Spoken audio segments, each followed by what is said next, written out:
And welcome to Camden State Park. And our program tonight is on the making of Camden State Park by the Veterans Conservation Corps, Company 2713, and a little bit about that whole era as well. The building that we're sitting in, as some of you who've been here before, and even those who I'm sure have visited before, this building was one of the buildings that was built by the VCCs, and Bill Palmer has graciously come and agreed to give us this presentation on the makings of Camden State Park, and we'll certainly have time for questions. Absolutely.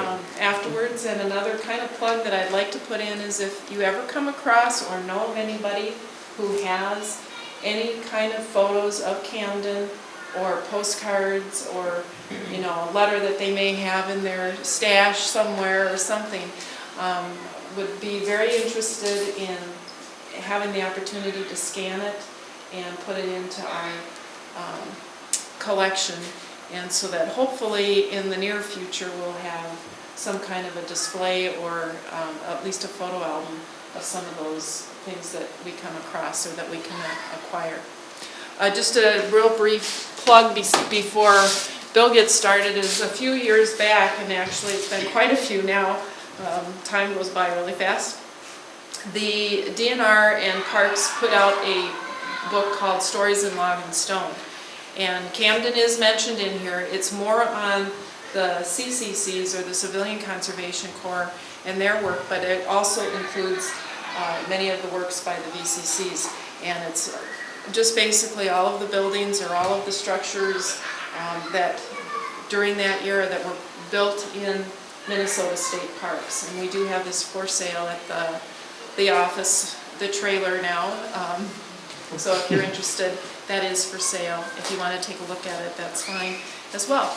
And so without any further ado, I'll turn it over to Bill, and we'll get started. And if I can remember how to change. I think just tapping on the little plate will do the trick. Good evening, everyone, and welcome to Camden. My name is Bill Palmer. I'm a retired Army Judge Advocate, a local writer, a historian, a teacher, a lover of Camden, and I grew up in Marshall. So my childhood is all involved with memories of coming to Camden, and I still spend time here. I come down a few times a year to run the hills, and I coach cross country, so I bring the team down here and run the hills, and then we all jump in the cold swimming hole afterward to cool down.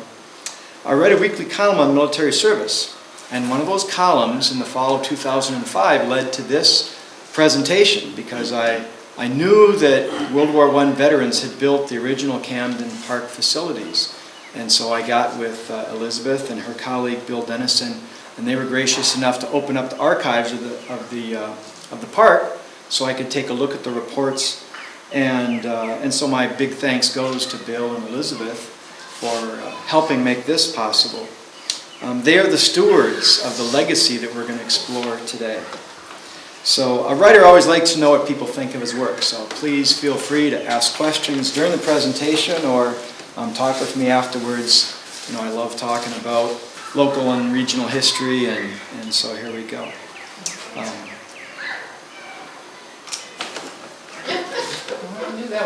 Right click, and then move her down to previous, and then click. There we go. So we're going to take a journey through time this evening. We're going to travel back to a time of hardship and resilience, a time of drought, unemployment, and great need, a time when wartime military veterans found work when none was to be had, and a time that gave us the legacy that is Camden State Park. It's the 1930s. The U.S. is in the grips of the Great Depression. Unemployment is sapping the nation's strength and the people's hope. Men cannot find paying jobs in the towns and cities. Unemployed workers offer to work for food and sell apples and pencils on street corners. Unemployed veterans of the Great War, which is what we called World War I at that time, marched on Washington to demand promised benefits and jobs. Persistent drought beginning in the early 1930s resulted in crop failures all over the Midwest, causing enormous dust storms across the Great Plains. These dust storms were most damaging in the lower Great Plains, the states of Kansas, Oklahoma, the Texas Panhandle. But the upper Midwest was not spared. That's a picture of South Dakota during this time. Even where these dust storms weren't burying people in drifts of dirt, the drought withered crops, pastures, and natural vegetation. The drought and the poor economy caused terrible hardship for the rural Midwest. Farms failed. Farm families suffered. As the farm economy suffered, the rural communities and the agricultural industries that relied on the farm economy also fell into decline. The nation elected President Franklin Roosevelt in 1932, hoping that his proposals for the economy might turn things around for the nation. President Roosevelt entered office on March 4th of 1933. In case you're wondering, no, I'm not sure why he wasn't inaugurated in January as they are these days. But March 4th he entered office. He met with a group of senior advisors 5 days later to talk about what he called the Emergency Conservation Works Program. This group included the Secretary of Agriculture, the Secretary of the Interior, they own the national parks, and his solicitor or his attorney, the Secretary of War and his attorney, one of my heroes, the Army Judge Advocate General of the time, and the Director of the Budget. The President tasked these gentlemen to come up with a Conservation Works Project program by that evening. His vision was 200-man camps across the United States, employing 500,000 men at a time. The Army would organize the camps, the Park Service and the Forest Service would organize the projects. The Judge Advocate General, Colonel Kyle Rukin, and the Interior Solicitor, Mr. Edward Finney, worked up an outline and presented it to the President by 9 p.m. that day. Congress passed the Emergency Conservation Work Act 22 days later, and the President established the Civilian Conservation Corps by executive order on April 5th, 1933. So all that took place within the first month that the President was in office. The first enrollee in the Civilian Conservation Corps signed up 2 days later. They were paid $30 a month with a mandatory $25 allotment to go back to their families. The men for the Civilian Conservation Corps had to be unemployed, unmarried, and between the ages of 18 and 26. Now, what group was left out? The men who marched on Washington. Those World War I veterans. They were too old. Most of them were married. So the President realized that they had made a mistake here in leaving out that group, and on May 11th, he established the Veterans Conservation Corps, and there were no age limit for these men, but there was a limit to the number who could join. That program was limited to 25,000 veterans. The Emergency Conservation Works Program became one of Franklin Roosevelt's most popular New Deal programs.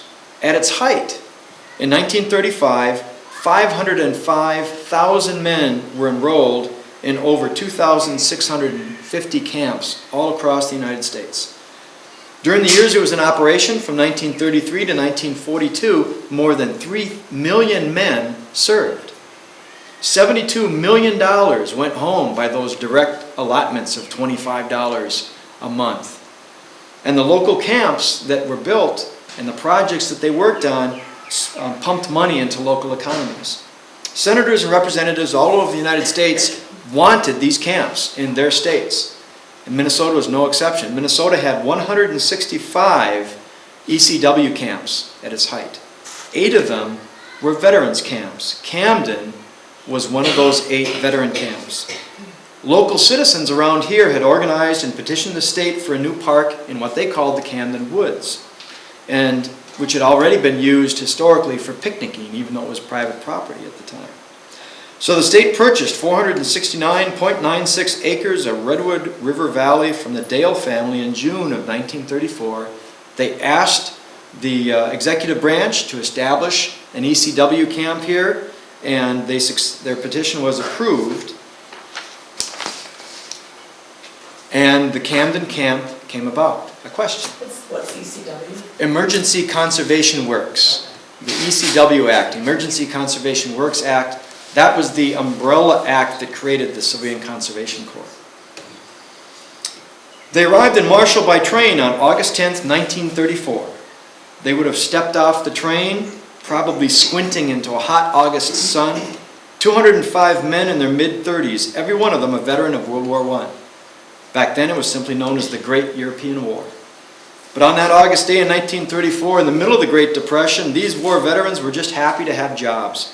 They were the men of Company 2713 of the Veterans Conservation Corps. They likely stopped long enough at the depot in Marshall to visit the restrooms and the water fountains before boarding trucks to the remainder of their trip. They drove south through the small town of Lind to these 469 acres of newly purchased state land. Their mission was to build a new state park near a rural post office that was called Camden. An Army commander, the gentleman in the middle of the left-hand photo there, Captain A.E. Clark, and his staff ran the Veterans Conservation Corps camp, while a staff from the National Park Service, on the right photograph there, led by Mr. H.A. Peterson, designed and supervised the building projects that would make up this new park. This arrangement of Army responsibility for the camps was dictated by the simple fact that neither the National Park Service nor the Forest Service had enough people to supervise these camps 24 hours a day, 7 days a week, and they didn't have the equipment or the capability to transport the workers around the country or the equipment to set up those camps. The Army staff, besides the commander, included lieutenants who organized and supervised camp functions like sanitation, the buildings, the grounds, mess hall, and education classes, and they also had a camp surgeon. A little bit difficult to read this unless you squint or have really good eyes, but this is a roster of the civilian staff of the camp. Mr. Peterson's staff included engineers, landscape architects, and work supervisors who designed much of the construction and landscape work, and then they would supervise the men as they went on details around the park. If you notice the very top line there, Mr. Peterson received the princely salary of $191.66 a month. Helmer Dale, in the middle group there, was one of the members of the Dale family that the state bought the land from. So he came back as a supervisor. The first order of business was to put up a place for the men to live. So the Army staff and the men of the company erected this tent camp near the current swimming area. They used Army equipment and located this temporary tent camp west and uphill from the lower campground area, just up the hill from the current swimming pool, behind the current campgrounds. So if you could walk into that picture and go past all the tents and walk down the hill, you'd come right down to the current lower campground. The main road that comes through the park drives right through the middle of that tent location. The Army bore this freshwater well, which later served the park for many decades. The caption that accompanied this photograph in the superintendent's report from September of 1934 reads as follows: "Shows flowing well which supplies Army with water and which will also be used as a source of supply for the park structures. Flow at ground level is 10 gallons a minute. Water is now elevated by its own power to a tank a distance of 28 feet. So this was an artesian well. There was sufficient water pressure that the water would flow without having to be pumped out. The project superintendent started crews working on roads and clearing a temporary picnic area near the river to serve the hundreds of local residents eager to visit their new park and watch it take shape. Mr. Peterson described the interest of the local population in that first September report as follows. It became immediately apparent from the unusual amount of local interest and the large number of visitors that it would be necessary to provide an accessible picnic grounds in order to keep them from roaming all over the park during the construction. The men of the company completed this temporary picnic area on August 17th, so within a week of arriving, they finished this picnic area, and they celebrated with a kitten ball game against the Marshall American Legion team. The veterans lost the game 13-7, but the picnic grounds were a big hit. The Marshall paper reported hundreds of cars arriving for weekend picnics. On October 15th, 495 vehicles entered the park. Keeping in mind, this park was under construction. There wasn't a whole lot here. But that's how popular it was. People wanted a place for recreation. This photograph, a before and after picture, shows some of the conditions of the park roads when they first arrived. The superintendent wrote of the need for better roads in his first report. It became very apparent when the Army began moving in with their tentage and equipment on heavy trucks, it would be necessary to improve and work out a more practical system of roads at once. It just stands to reason. They're going to be going all over the place on these projects. Without roads to get there, it would become very difficult. So road projects were one of the first things they worked on. And this is how they did roads. Under the CCC program, the VCC program, it was all about calloused hands. This road crew is building a road from the temporary tent camp southwest toward the river crossing to the south picnic area. That is the existing main road that winds through the park. And that's how they did roads. The only heavy equipment they had, the only mechanized equipment they had, were these trucks. The trucks here are in a truck park on the old Dale farmstead, and it shows some of the structures from the Dale farm that they reused. This chicken coop, the nearest building, was converted for use as the motor pool in the truck park. In the background, to the far right, you can see the large Dale barn in the distance there.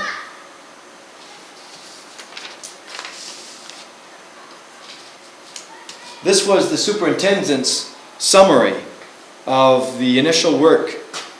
Although it is less than 2 months since the area comprising this park was a veritable barbed wire entanglement of stock and hog fences, 315 cars drove into the parking area today, September 30th.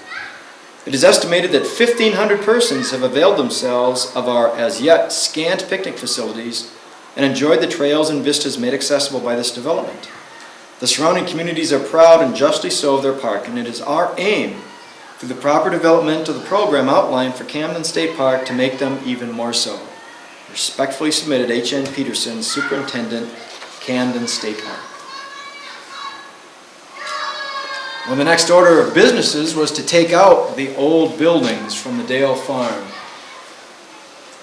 The next series of photos shows this barn disappearing. Notice the VCC boys on the roof there, taking the measure of the project before them. 2 days later, the barn is gone.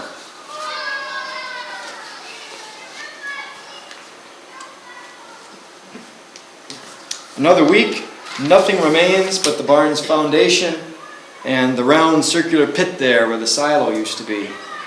Now, to orient you where this was located, the barn and the silo stood where the swimming pool is now located. The Dale family farmhouse was on the hillside beyond the pool. So if you hike the trails on the far side of the pool, you can still see evidence of the roads that looped down from the top of the hill and then met at the bottom of the hill in front of the Dale's farmhouse.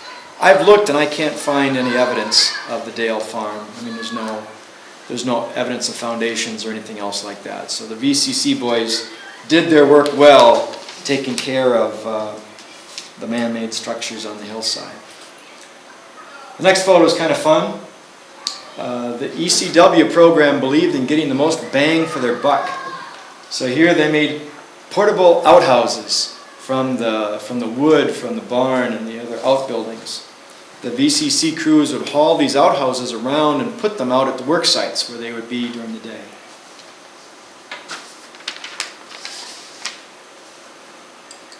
A couple of fun photos here taken from the very same spot The hill in the background is your reference. You can see it's the same hill in the two pictures. The top picture shows a couple of the National Park Service crew in the distance there. They're surveying what will become the permanent VCC camp. The bottom picture shows the same location later that summer as they're beginning to put up the barracks. This is where the men will spend their next 2 years after they move out of that tent city into their permanent barracks. This is more of a close-up shot showing the barracks under construction.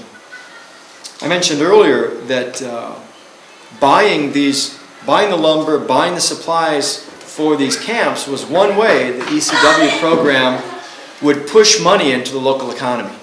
So local carpenters built the buildings, they got the lumber from local lumber yards, etc. So that was another way the federal government was putting money into local economies during the Depression. This next picture shows the officers' quarters, the right building, and the civilian supervisors' quarters to the left side there. Yeah. And this panoramic shot gives you a good idea of what the permanent camp looked like when it was under construction. This photograph is from that hill on the far side of the Redwood River, and it looks back to the west. The buildings that form that rough triangle there, those are where the current road loops through the lower campground. So that's the lower campground site, and you can see the tent city up the hill to the far right of the photograph there, on top of the permanent camp. This is the second half of that same panoramic photo. You can see the tent city in the middle on the far left. You can see the rest of the VCC camp right below it. And to the far, far right of the photograph in the middle, you can see a road looping down the hillside. That was the main entrance road that led to the Dale family farmhouse. And you can see the barn to the far right, right below that road. And I'll just point out that white blob right there is the Dale's farmhouse.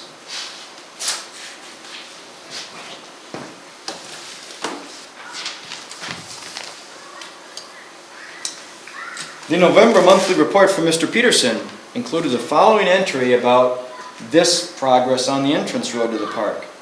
Grading on the new entrance road is completed. Graveling will be started at once. So before winter of that first year, they had a new entrance road in place. The VCC crews completed the new entrance in the spring of 1935. The superintendent opened it to the public on March 23rd of that year. This road connected to an existing county road that already led down the valley from Lind, and it was the park's main entrance until the current entrance road was built in from Highway 23 in the mid-1970s. Mr. Peterson and his National Park Service staff allocated the VCC work crews to many different projects all over the park. On any given day, crews might be working on as many as a dozen different projects in as many parts of the park. Here, you show them clearing brush and planting trees and shrubs. We look around the park today, and it just seems like, a natural mecca. But the reality is, they planted, there's some figures later on in here, they planted thousands of trees and tens of thousands of shrubs trying to recreate a natural landscape that had been damaged by drought and by overgrazing. They also worked hard to stabilize hillsides to avoid erosion, again, from drought and overgrazing. They even cleared and developed the hillside above their former tent camp that they used as a ski hill and toboggan hill. And they used this toboggan hill in season themselves. And if any of you visited here in the 50s, 60s, Toboggan Hill was still there. And shrieking kids and their worried parents would use that hillside at least until the late 60s. The permanent camp was completed in October of 1934, and it included 8 sets of barracks. You can see them to the left, forming that V. There was a hospital building, a mess hall, officers' quarters, supervisors' quarters, a shower building, a recreation hall, and a utility building, all arranged around that central parade ground. The dining hall, or the mess hall, was an important part of camp life. During the Depression years, life had been very hard on many rural families, to the point where, in the CCC camps where the younger guys were working, many of those enrollees gained weight because it was the first time in years they were eating 3 meals a day. Until their enrollment, it was sort of catch as catch can. The dining and recreation halls were also locations for classes and for camp meetings. The veterans in this particular camp worked from 7:30 in the morning to 3 in the afternoon, 5 days a week, year-round, on their projects planned by the National Park Service staff. After they completed their daily work, the men attended classes. They held a weekly meeting with the commander and the project superintendent, and they enjoyed activities in their off time like horseshoes, dances, softball, and skiing and sledding in season. Earlier this summer, I interviewed a gentleman who graduated from Russell High School in the late 1930s. And I was interviewing him about his military experience, but he happened to mention that he remembers coming down here for school events while the park was under construction. So naturally, my ears perked up, and I asked him as much as he could remember about it. And his comment was, those VCC guys were always smiling. He said they were so good-natured. He didn't know what that was about, but they were always smiling. And they would clear brush. He saw them working on buildings. He mentioned that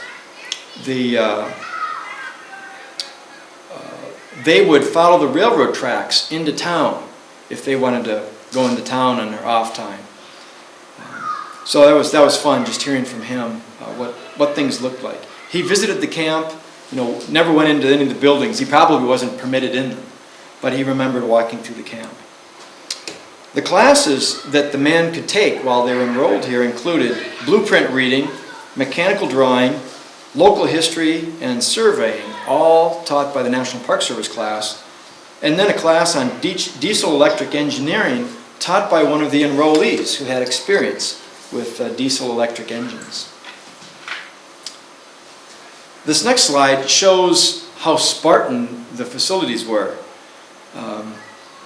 And just because you were a big shot at the camp doesn't mean you got anything fancy for a workspace.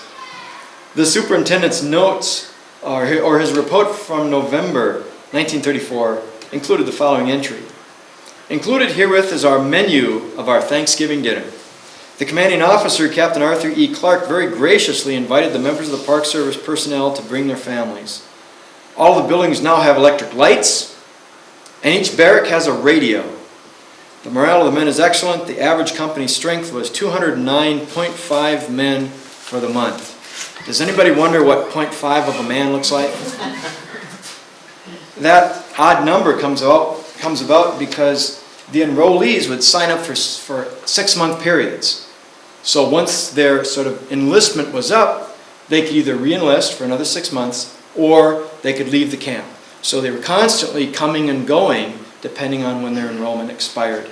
And as you might imagine, in a rural area like this, frequently the men would leave for the harvest or the spring planting to help out on the farm. One of the first major construction projects was the permanent cabin for the park custodian near the new north entrance. Crews began work on the foundation in November 1934. And this custodian's cabin is right over the river, just up the road here that goes by our park shelter. The same site, later in the spring, shows rows of sod stacked up out in the front for use around the project. The VCC crews would cut sod from parking lots, and then they would haul it to other locations that needed the grass for their projects.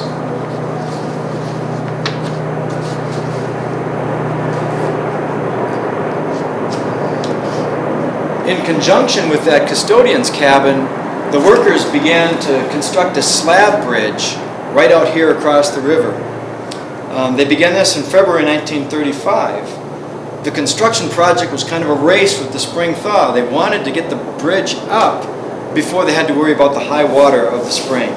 So they erected tents over the bridge site so they could pour footings during the winter, enabling them to work through the cold weather. And that's what you can see in that lower picture there. It looks like sort of a big rectangle. It's nothing but a large hunk of canvas to protect the footing site so they could pour concrete for the bridge footing.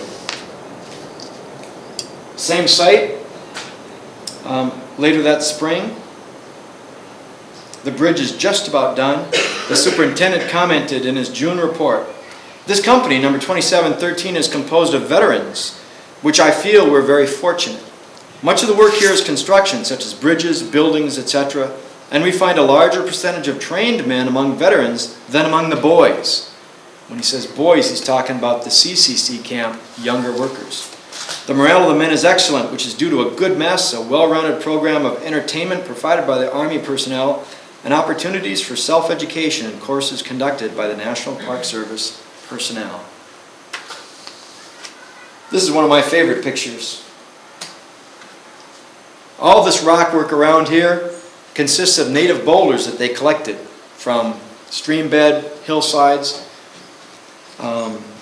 They would collect up the rock and then they would split it, much of it shaped with hand drills or other light tools. The caption accompanying this photograph in the superintendent's report reads as follows: "Drilling native boulders. Boulders that cannot be broken with the sledge are drilled and split. All park structures are made either wholly or in part of this cut stone."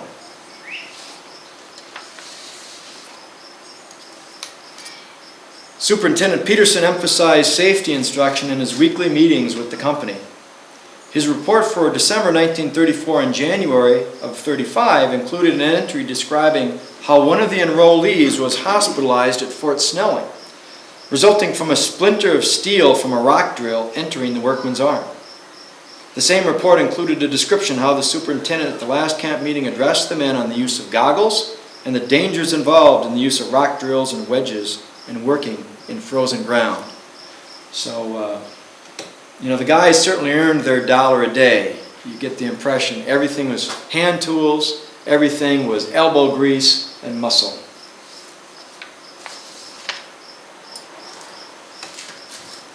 A tool inventory from January 1934 declared 70 rock hand drills were worn out from use, leaving 180 still available. So given those kind of awesome numbers, I'm sure the men were happy to see this compressor come on the job site where they could use a compressor drill to work on the larger boulders.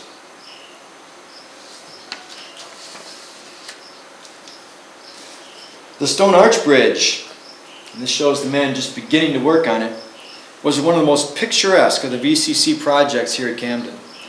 This work crew is fitting together the steel arch that was the basis for the bridge's arch over the river. They did much of this work over the winter again.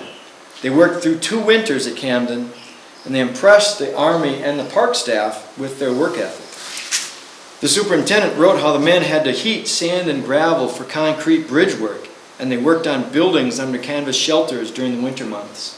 So if you can imagine having to heat your raw materials before you could even begin to use them, such was winter work at the Camden VCC camp.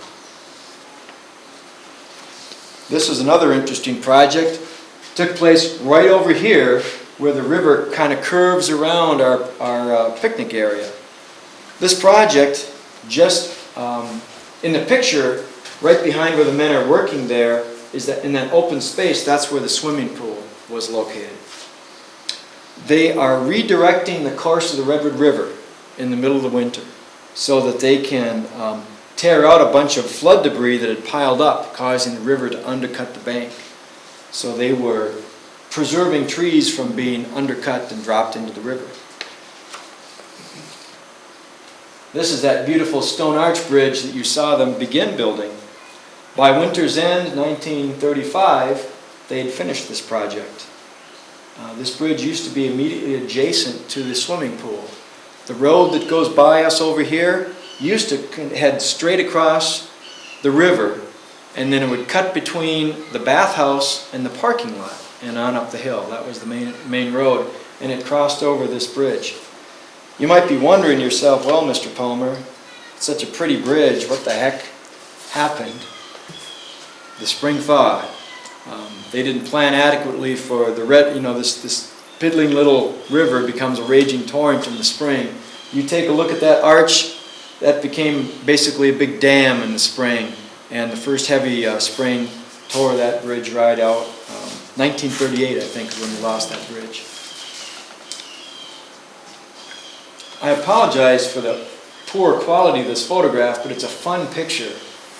This is in the parade ground in the center of the VCC camp. You can see the barracks in the background there. The Army and the National Park Service staff collaborated to provide recreation and educational activities of all kinds. This is literally a dog and pony show they brought in to entertain the men. You can see some dogs there sitting on little pedestals, and I'm sure that ladder was an act where a dog would climb to the top of the ladder. And the men and some kids, local kids there, are sitting in the foreground. The superintendent's report from January 1936 mentions a visit by a National Park Service film operator on January 22nd, who showed the men educational and entertaining films. I can only imagine how much fun that was. The superintendent's April report outlined part of the company's objectives for the summer season of 1936. The vets are out early this season, limbering up their creaky joints, determined to better their softball record of last year, when Company 2713 lost every game. The spirit is willing, but the flesh is weak. Another photograph in the parade field there before the barracks. You have the entire company assembled. They're going to march in a parade in the Legion District Convention that year in Tracy, Minnesota. They're wearing pith helmets and their work uniforms.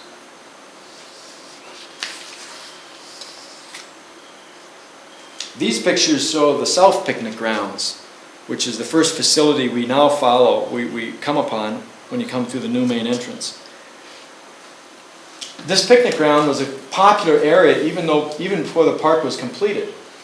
All the folks there in the top photograph are gathered around a natural spring that comes out of the riverbank there, and they're collecting water. The lower photograph shows, they created a parking lot. There was no parking lot there. Everybody just drove in there and parked where they could while they picnicked. And again, this just emphasized how popular this place was for the locals. If you think back to the Depression, one, it was a dreary time. It was a time of drought, and there wasn't much in the way of public recreation available in other places. So the Emergency Conservation Works program, much of what it did all over the nation was create recreation areas and parks.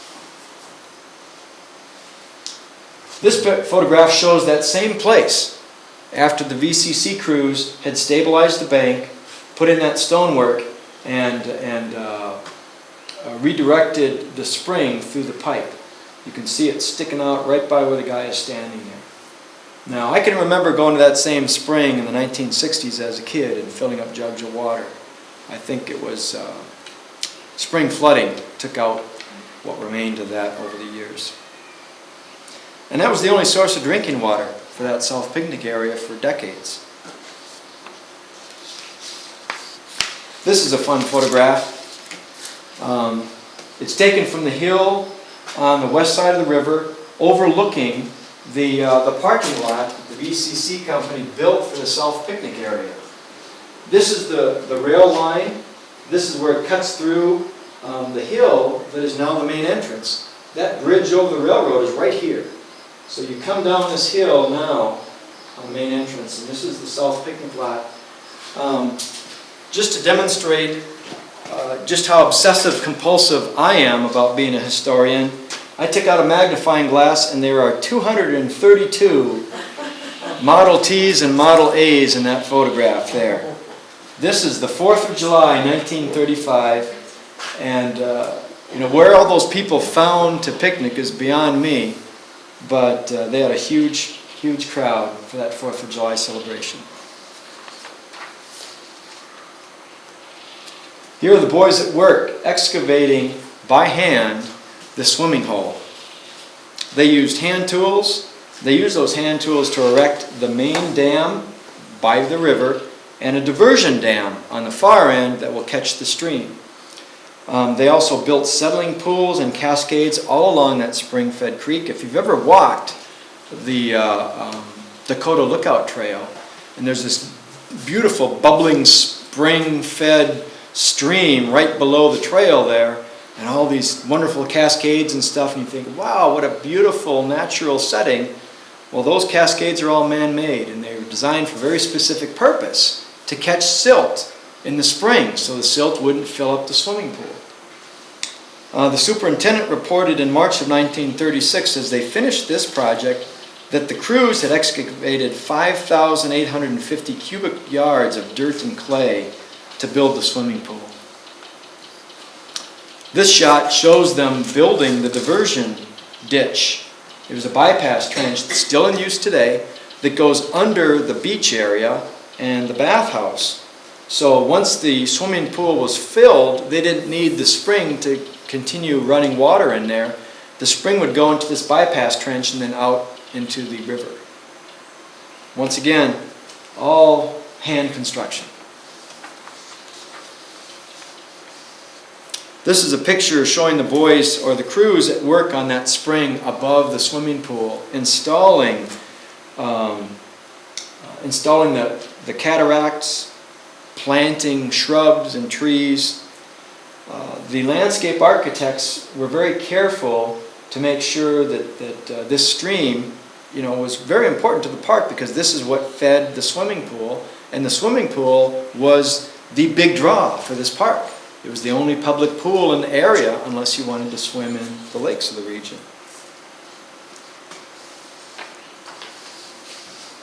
Erosion control was another major work project all over the park. The drought from the early 30s and overgrazing had left the bluffs and the hills vulnerable to erosion all over. And so they worked hard to sustain that. The superintendent's March report from 1936 talks about how hard they worked at this. Since the beginning of this operation, he's talking about erosion control, approximately 9,000 man-days have been expended in bank sloping, sheet erosion planting, moving and planting trees and shrubs, and seeding and sodding. Situated as this park is in a prairie section of the state, the conservation of its natural resources and assisting nature in reestablishing herself after years of abuse through drought and grazing is considered a major part of the development. Not as sexy as these beautiful stone buildings, but essential if they were going to preserve the parkland. And this is my all-time favorite photograph. There was one stonemason on the project, but he of course trained a lot of the other guys how to split stone with wedge, how to shape them. And here they've got this sort of half-baked scaffolding, and they're scrambling like ants on this enormous boulder. Well, that boulder turned into the bathhouse. That boulder no longer exists. It used to be near the old entrance out here to the park. Again, this is a poor quality photograph, but it's an important picture because it shows again what they had to do in the winter. That's an enormous tent erected over the construction site for the bathhouse. And you can see the steam where they're heating up the water and the sand, pouring the foundation, laying the stonework on the bathhouse in the middle of the winter. And of course, the first order of business in the winter in Minnesota is to shovel yourself out. No exception here. The guys had to shovel their way to work sites often in the winter. And they had to clear off those work sites, bumping the snow off the canvas and stuff before they could get work started for the day. Here's the bathhouse again. Still snow on the ground, but the tent is off because the stonework, the foundation work is all done. They're working on the wood, the frames going up, and you can see the guys hard at work there. Still in the middle of winter. And this is where we're at. This is the picnic shelter. We're sheltered tonight by the work of the men of Company 2713. This is what the pool area looked like when it was first completed. A lot of sand all around the pool, multiple trees there, and then the bathhouse in the background. As the caption says there, this was the signature project. This was the big draw that brought people to Camden, a public pool. This was the parking area across the entrance road for the pool patrons. Some pretty spiffy coupes there.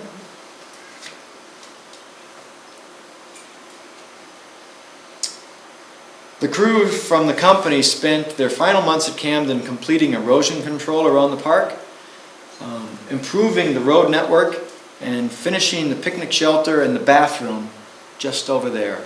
Those are the last projects they worked on.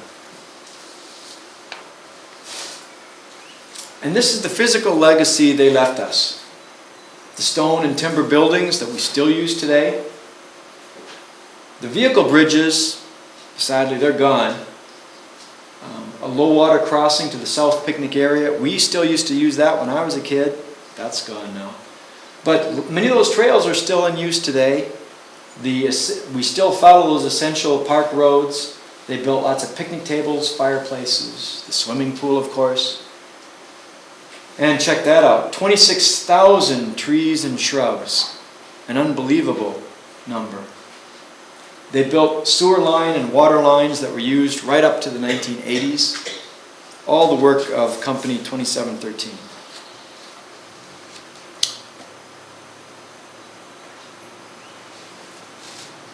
But their biggest legacy is that they gave all of us a place to play. A place where we can enjoy nature. A place that they protected from the destructive effects of that drought and overgrazing and overuse. The buildings and the other structures are just the most obvious evidence of their work. These buildings, by the way, have all been entered into the National Register of Historic Place. There's a 23-acre section. I don't know what's the word for it, Elizabeth? A 23-acre. Is it just a site, or? I think it's it's a designation of historic.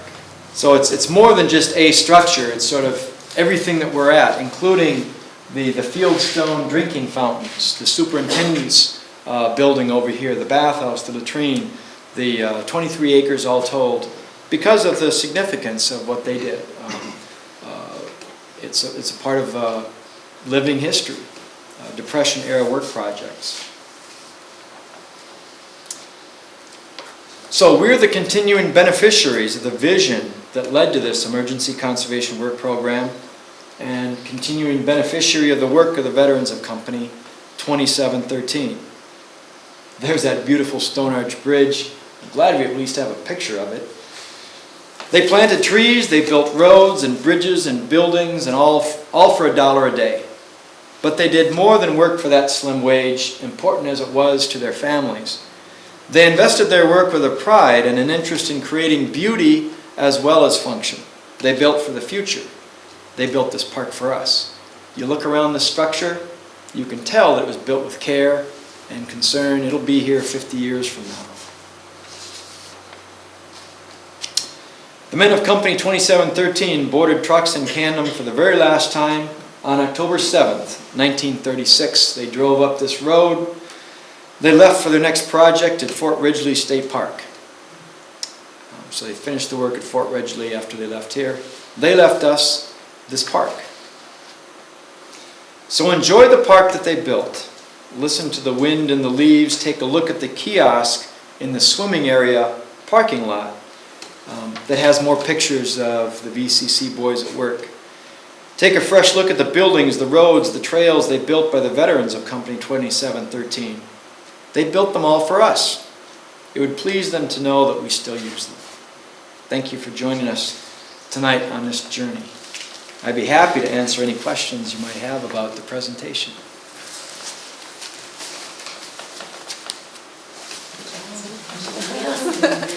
We've got some recurring customers over here. The Bankses. This is what, the third time you've come to see us do the presentation? They are neighbors of the park, living off here to the west. And we also have a different kind of returning veteran. Jennifer, what's your last name? Jennifer Gisson-Lee was a history fellow here at the park in 1994. So she assembled some of that archive that you've got up there. So glad you were able to join us. Come back to a place of some glory in your past.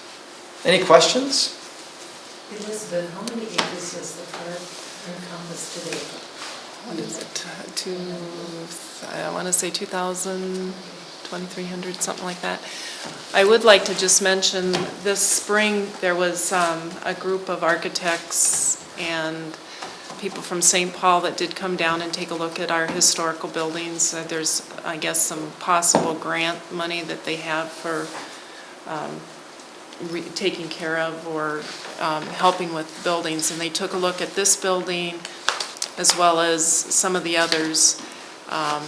And they were very interested in, there's a few areas in here where water and that sort of thing has started to rot the wood and in the beams, and then just trying to make the rest of it kind of, probably not bring it back to the way it was, because when it was here, there was a concession back here behind us, and that came down. I think they even sold beer. We couldn't do that today, but kind of blend that all in, and we're going to look at doing some things with the bat problem that we have in here so that we don't have that as well. They are looking at the old lifeguard shack or the interpretive building. They weren't too thrilled to take that one on because over the course of probably the last couple of years, it's gained some holes in the roof, which is now certainly rotted the floor as well as the roof in there. So there's a lot of work that needs to be done on that one. I also am still working on the pool project and because we're doing the office, remodeling the office, one of the architects or one of the guys there has a project, and he's going to hopefully this fall come out and survey the pool so that we know how much silt. Unfortunately, those cascades and that didn't hold the silt back, and they used to regularly clean out that every couple of years. It has not been done for a number of years. And so our pool that is, the signature project of the VCCs is, in dire need of some cleaning up and work just to bring it back to that signature thing, because I do believe that, we would still have a large number of people using that pool. I mean, we still do, but not as many as we probably could if it was cleaned up. The use is kind of at the edges because right. It gets mossy and mucky in the middle. And just, I guess from my perspective of being here, I mean, I am just always in awe when I come down and look at these buildings and you look at them real closely. You can still see the tool marks in the stonework. And if you look at these buildings, and I've mentioned this before, or you go to a park where the boys worked, the CCCs, you will see a big difference in the work. The VCCs were, as Bill mentioned, they were experienced, and their work is very meticulous and very well done. Where the boys were young, they didn't know any better, and they worked hard, but the rocks aren't created in quite the same way. It's kind of put together a little more haphazardly. One example that I know of that's very easy to see is up at Itasca, and that's the old timers cabin. It was built by the CCCs, and there's just boulders, but they are boulders. They weren't cut at all, they weren't masoned at all. They're just kind of put in there with cement. But that's a beautiful building too, because it is only 4 logs high. The trees up at Itasca were so huge when they made it that all they needed were 4 logs to make a building that they used as their cabin.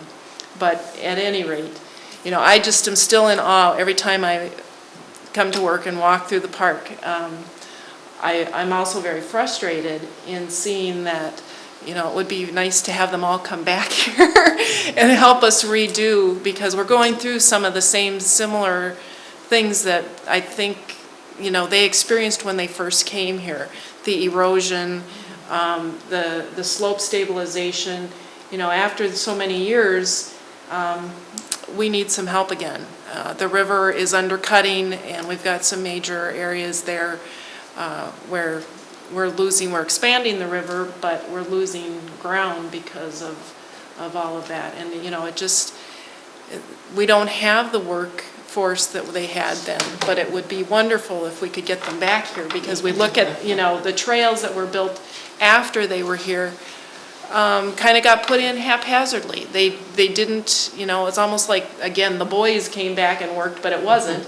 It was, park employees and whatnot, and you end up having trails that go along the fall line or whatever, and they become eroded. You can see that anywhere throughout the park. And yet, when you walk on that trail, the Indian Creek Trail, or the Dakota Overlook Trail, it is still a beautiful trail. Pretty, it needs some tweaking at this point, because it has, over the course of the years, had some wear. But that trail is still stable. I mean, it's one of the best examples of a way to build a trail. And we're kind of getting back to that, but it still takes a lot of time. There's a group with the bike group that have worked on a trail up at the north end and rerouted that a little bit, and surprising with the dry weather we've had and then heavy rainfall, that is actually in pretty good condition. I was a little nervous because it was a kind of a pilot project, how it was going to work out, and we still have a few things to work with people using it, because they want to cut across, and so now they've made some trails where we didn't want them, because then that just again goes right back to the erosion problem. But you can just walk through this park and just be totally amazed at the work that they did, and that we still have it to enjoy. So, that's my soapbox. But if anybody is, interested in helping or supporting those things, come talk to me, because we do need all the support we can get in order to get it done. But hopefully we'll make some progress here. I'm still pushing it. Your office. The office up at the new office that wasn't here when the VCCs did. And what's happening there, that's kind of an exciting project as well, because they're not tearing that building down. They're going to remodel and expand it. But the things that they are doing is making it more energy efficient. It will be, re-insulated, but it'll have a ground source heat pump, and we're going to have a wind turbine. So we are going to generate our own energy, and it should be self-sufficient and maybe beyond, being that we occasionally have wind in this area. And so we're really excited about having that kind of as a pilot park with that kind of energy use. So hopefully it'll be great to see how it works. Well, I thank Bill for coming out and My pleasure, joining as us always. again. He will be here back in August, on August, 9th, is it? Don't remember for sure. I think it is. It's the 9th or 7th. I don't know. It's, yeah, it should have been in the paper today, and if not, we'll also get it in there again. Nice to meet all of you. Thanks for coming.